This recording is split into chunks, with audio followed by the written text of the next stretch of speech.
Perkin condensation. It is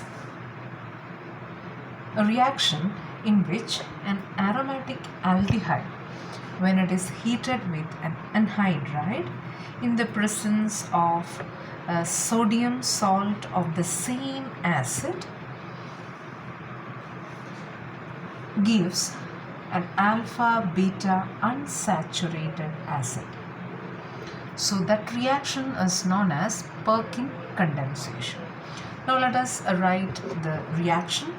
So it's an aromatic aldehyde. We are considering benzaldehyde, and when it reacts with acetic anhydride, so I can write acetic anhydride as CO in presence of sodium salt of the same acid. Acetic anhydride is from acetic acid and sodium salt of the same acid, that is CH3COONA.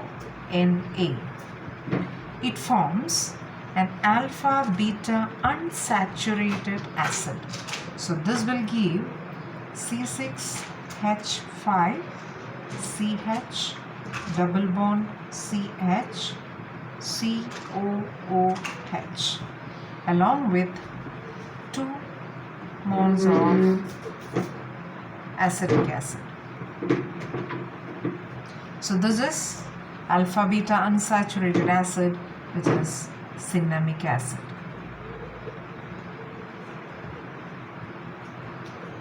So we have started from benzaldehyde,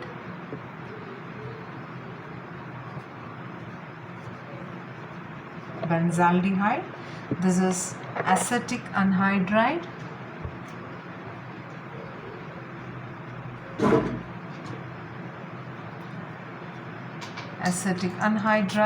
in presence of sodium acetate, which is the sodium salt of the same acid from which acetic anhydride is derived.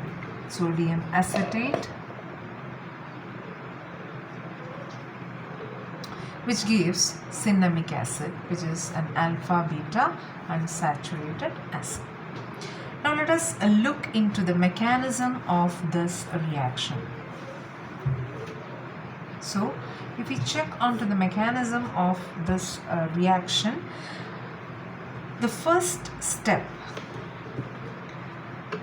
it is in the first step we can see that the carboxylate anion that is produced from the sodium acetate, so we will write it as CH3COONA, which is in equilibrium with CH3COO minus plus Na plus.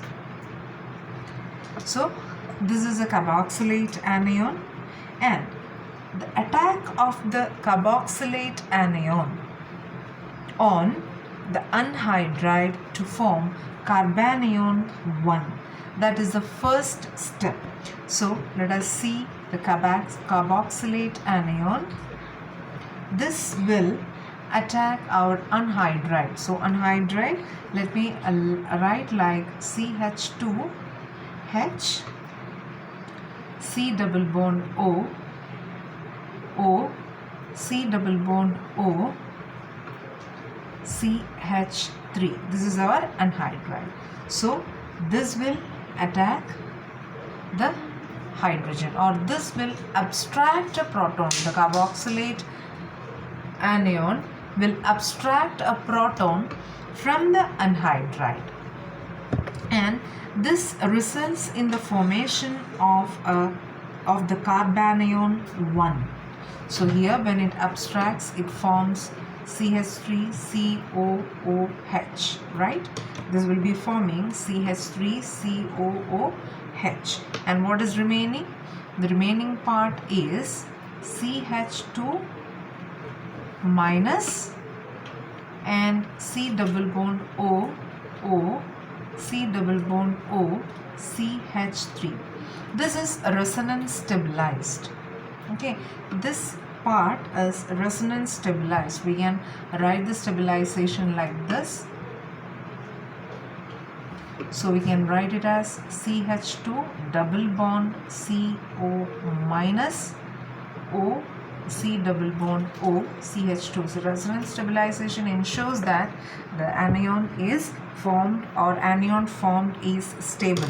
So what we get is, this is our carbanion 1. So we got the carbanion 1. And the next step of the reaction. So in the next step, what is happening?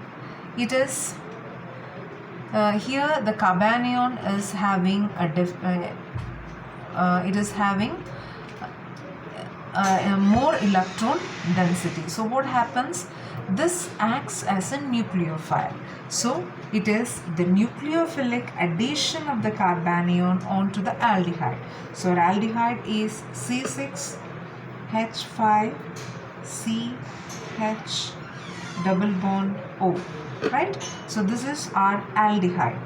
Now nucleophilic attack or nucleophilic addition onto this aldehyde will take place. So we have the carbanion 1. So here a nucleophilic addition will take place because of this electronegative oxygen. The pi electrons have a tendency to shift towards oxygen. So here the carbon will have a slight delta positive, and here it will have a delta negative. So what happens? This negative charge or the nucleophilic addition will take place onto the carbonyl carbon, and this pi electrons will shift towards oxygen. So let us see, or how can we write the product. So the product can be written as, so here I am writing C6H5. So it is the carbon. So carbon onto the carbon, what is happened? CH2, C double bond O, O, C double bond O, CH3. Now two more vacancies are there. So we know that one is definitely, it is O, and O is having a negative charge, and another one is hydrogen. So here the carbanion 2 is formed. Here it is a formation of carbanion 2. This is carbanion 2. And this carbanion 2 abstract a proton, or this is protonated to get a beta hydroxy compound. So the protonation of, and this carbanion is also resonance stabilized. Okay, so this can come here, and the double bond can be the charge can be onto the methylene group. So here it undergoes a protonation. Okay, so when it undergoes protonation, what happens? It becomes C6H5 C OH H CH2 C double bond O O C double bond O CH3. So here protonation will make a beta hydroxy compound. So we have now a beta hydroxy compound.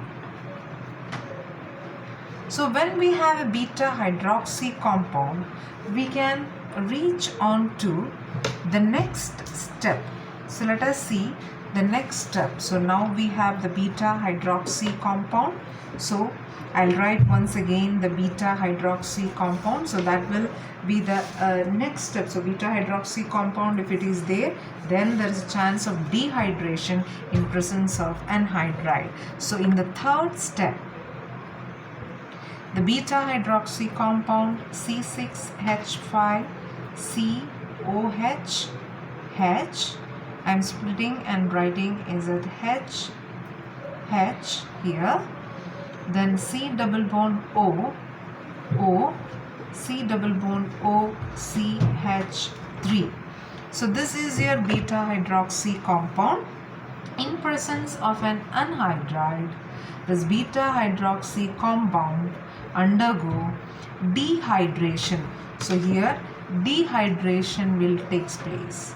Dehydration of the beta hydroxy compound. So this is your beta hydroxy compound.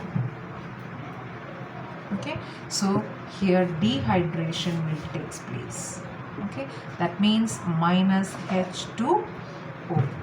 It will result in a compound like this: C6H5 CH double bond CH COO COCH3. And this compound, on further hydrolysis or in presence of an acid, it forms a beta unsaturated acid. So this will undergo hydrolysis, that is H plus H2O. In presence of an acid, this will undergo hydrolysis to form a beta hydroxy acid, so that we are getting HOH. So we are writing the compound product as C6H5 CH double bond CH COOH. Here what we get is cinnamic acid. So we got our product, that is cinnamic acid. Okay, along with CH3COOH. So we have got two molecules, one in the two molecules of acetic acid, one in the third step and one here in the first step. That is why in the overall reaction we have two acetic acid molecules. Okay, so let me just recollect what we have written in the mechanism. So once again I'll tell, that is the first step is the abstraction of proton from the anhydride. So here we have the anhydride, abstraction of the proton from the anhydride by the carboxylate anion, and to form acetic acid and carbanion 1, which is resonance stabilized. In the second step, it is the nucleophilic addition takes place, that is the nucleophilic addition at the carbonyl carbon of the aldehyde, the aromatic aldehyde. So here this acts as the nucleophile. The carbanion 1 acts as the nucleophile, and here the electrophile is the carbonyl carbon. Now again this forms an carbanion 2, which is again resonance stabilized, and the protonation of carbanion 2 will happen. So here protonation will happen. Okay, the protonation of carbanion 2 will happen, which results in the formation of a beta hydroxy compound. Beta hydroxy compound, and in the third step, in the third step, we can see that there is dehydration of this beta hydroxy compound, results in the formation of an unsaturated compound, which upon hydrolysis gives you a cinnamic acid, that is an alpha beta unsaturated acid. Thank you.